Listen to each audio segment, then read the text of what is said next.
Hey guys, Bryce here from Long Range Shoes of Utah. Super excited about today's video. We popped a milk jug at 1,200 and 1,500 yards with a 223 AR-15. Unbelievable. Now I know you're going to want to know all about this awesome rifle. I'm going to cover all the pieces and parts at the end of the video, as well as some tips and tricks that are going to help you shoot better. Before we dive in the video, a couple of quick announcements. Number one, we just lost all of our ad revenue from YouTube, which really sucks. So we're looking for your support. If you could please hit that subscribe button below, that really helps us. Like our videos. As well, I post awesome content to Instagram every single day. We do live videos, Q&A sessions. We also have Bullet Wake Wednesday, a new thing we started.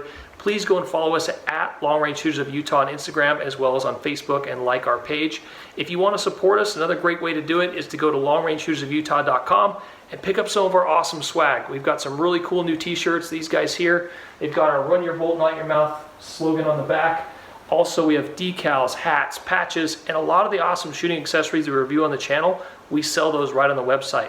So be sure to check that out. If you're interested in attending an event, we have our International Milk Jug Challenge at the end of May every year. Look for the sign up to open up right around Thanksgiving. If you want information about that, you can sign up for our newsletter at the bottom of any page of our website, longrangeshoesofutah.com. You can also email us at info@longrangeshoesofutah.com about the Milk Jug Challenge, as well as our new long-range shooting classes that we're teaching. So you can engage with us there. Anyway, enough of that. Let's dive into this awesome video at 1,200 and 1,500 yards with a 223. Okay, we got the Voodoo 5-25 here on top of the SPR. We're going to take a poke at 1,200. So we're dialed in at 16 mils. And we got a little bit of a 5 o'clock tailwind. Not sure what it's doing down there. Let's have a peek.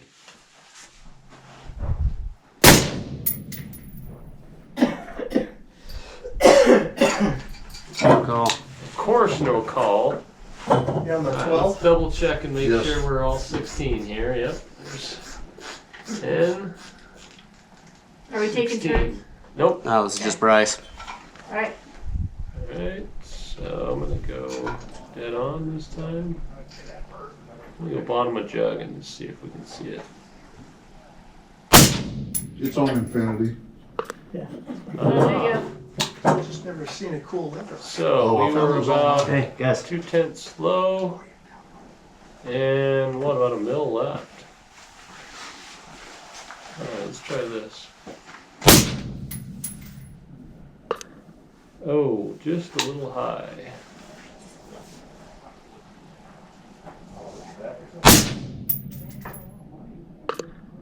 Oh. 3 o'clock.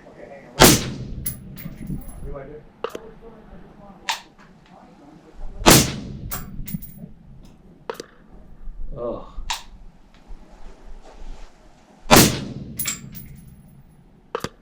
There There you go.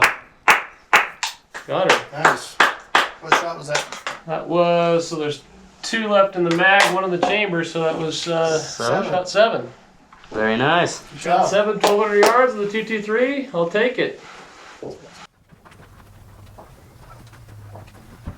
So there it is, guys, 1,200 yards. Here in just a second, I'm going to show you the 1,500 yard video. Obviously, the 1,200 was like incredible. Couldn't believe it. Always wanted to try it. Never thought I really could. Wasn't sure how the rifle would do at that distance with that little 77 grain Berger, but we got it done. A couple things I want to mention about that I think you might find helpful. One, you'll notice that shot 1 was no call. So what did I do? I went, okay, did I do a wrong revolution on my scope? Did I dope something wrong? What's the issue? So I went all the way back down to 0, went right back up to what my dope was, got back on the gun, thought it through for a second, and then shot a second shot. And what do you know? There it was. I probably had a hot round or something that just went over the berm, couldn't see it. The second shot, I was able to see it. At that point, what did I do? I didn't just guess. I actually took a second, saw where my impact was, put my reticle on it, and I used the hash marks in my reticle, in my case the Horus reticle that has a grid pattern, other reticles that have the tree pattern. You can use that to take where you hit and measure over to where you want to hit, right, your target.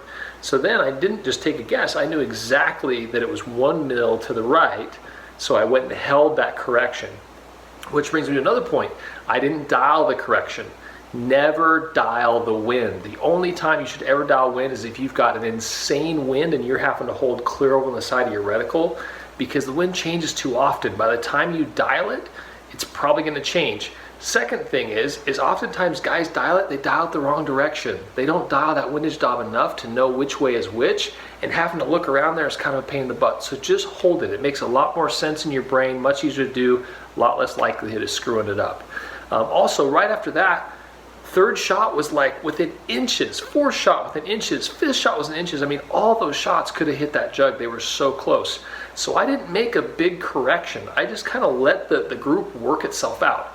You got to keep in mind that if that rifle is capable of, say, a half-minute of angle group at 100 yards, or a half-minute of angle group period, so at 100 yards it would be half an inch, at 1,000 yards it would be 5 inches, at a mile it would be, what would that be, half of 17, so 8.5 inches roughly. So if that's the size of the group, and that's as big or bigger than my target, then even once I get that group kind of centered, I'm still probably gonna miss, just because, you know, I'm not shooting in a vacuum. I've got wind, I've got an inconsistent muzzle velocity. Even if I've got it down to, you know, 2, 3, 5, 6, you know, single digit feet per second extreme spread from shot to shot, I'm still could be high a foot, low a foot, just by nature of my bullet being a little bit faster here, a little bit slower there.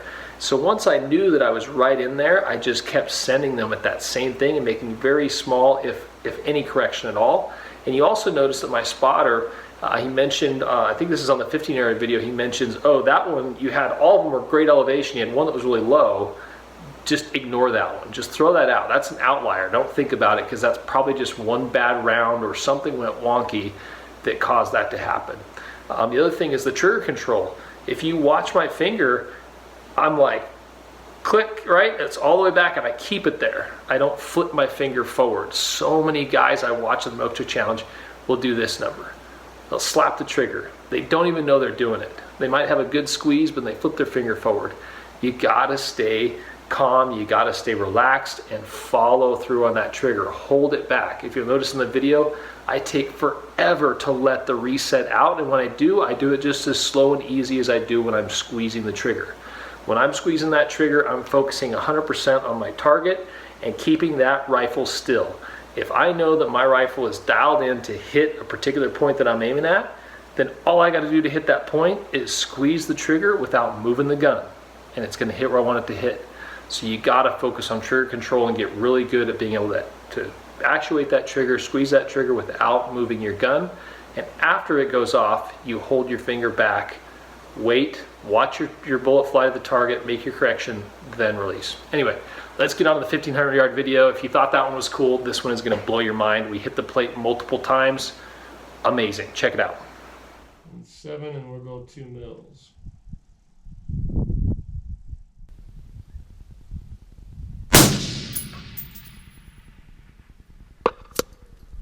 Okay, you were 0.6 low, 0.8 right. I was right of the target? Yes.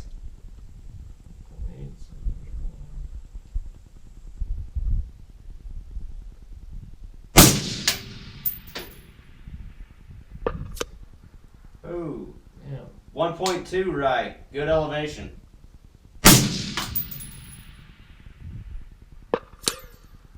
Okay, 0.4 right. Good elevation.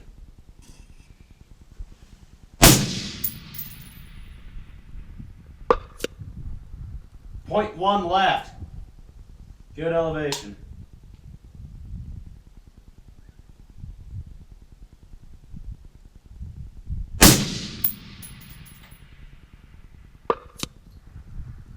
Okay, 0.6 right, 0.6 low.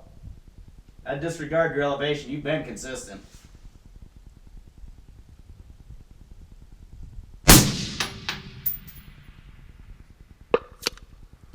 Okay, 0.3, maybe 0.4 right. Good elevation.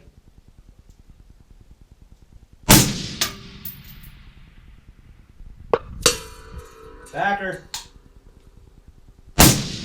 Oh. Backer again. Around the back.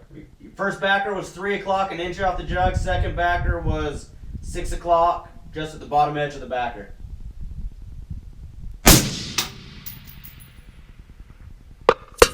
Jug! Boom! 1,500 yards.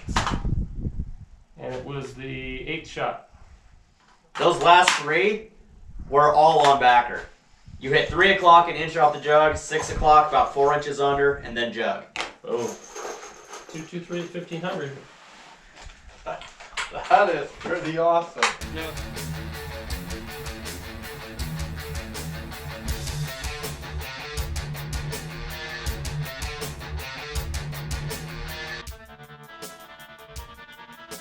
Alright, so here's my backer plate. 1,500 yards of the 223 AR-15. See there, we got 4 hits on plate, and then this one here is the one that went through the jug. You can see it turned sideways. None of them went through the plate at 1,500. Pretty wild. Pretty good dents in it, but none of them went through. But pretty stoked to have popped a milk jug at 1,500 yards with 223. Did it 1,200 a day too. Didn't have a backer on that one though, so really excited about that. Hey guys, well, there you have it. 1,200 yards, 1,500 yards with a 223 AR-15 SPR Special Purpose Rifle.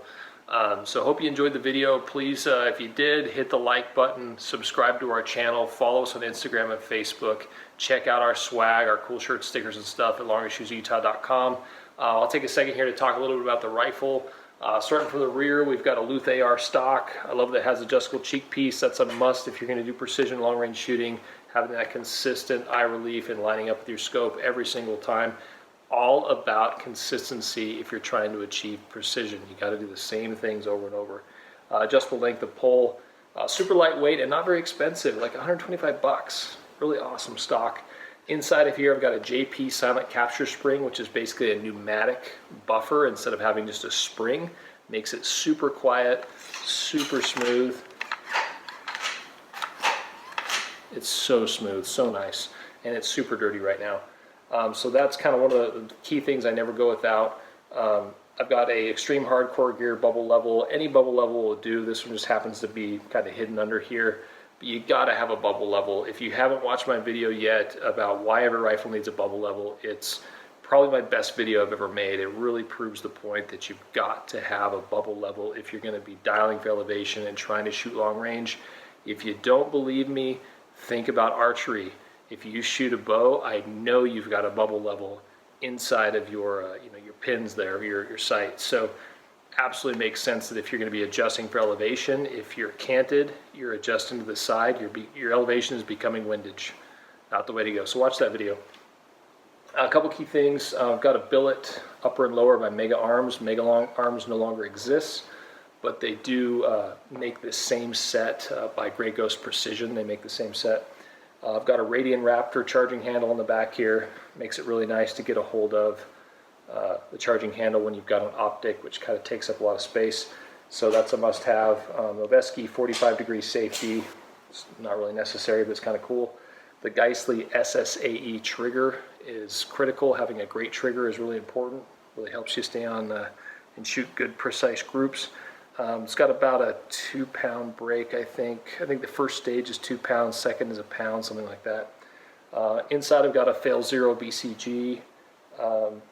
Got the Seekins 20 MOA mount system here. EOTech Voodoo 5-25.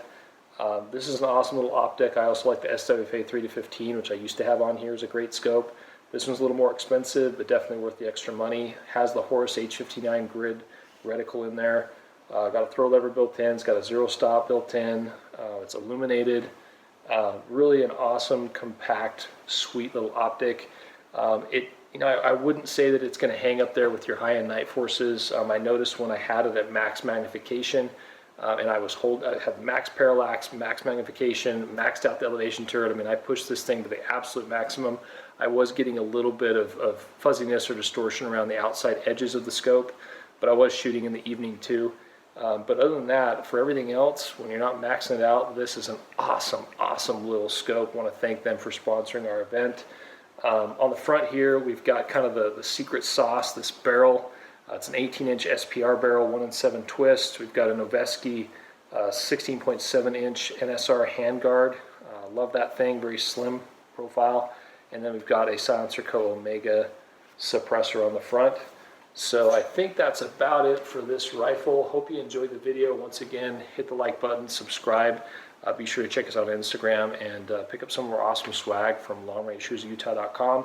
If you have any questions about the rifle, the video, how to learn how to shoot long range, you can email us at info@LongRangeShootOfUtah.com or sign up for one of our newsletters. Thanks guys, and we'll see you next time.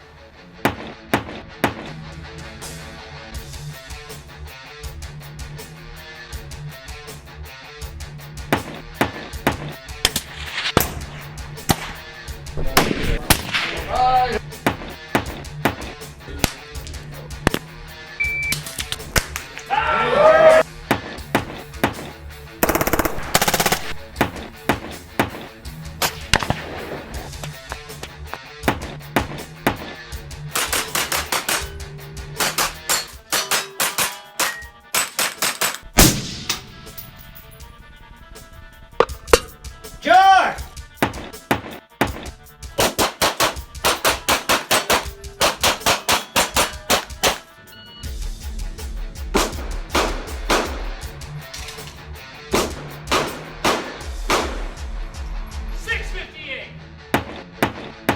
We've got Todd McGee from Dead Air Armament at SHOT Show 2016. Hi, I'm Kelly McMillan. We're gonna give it a shot right now.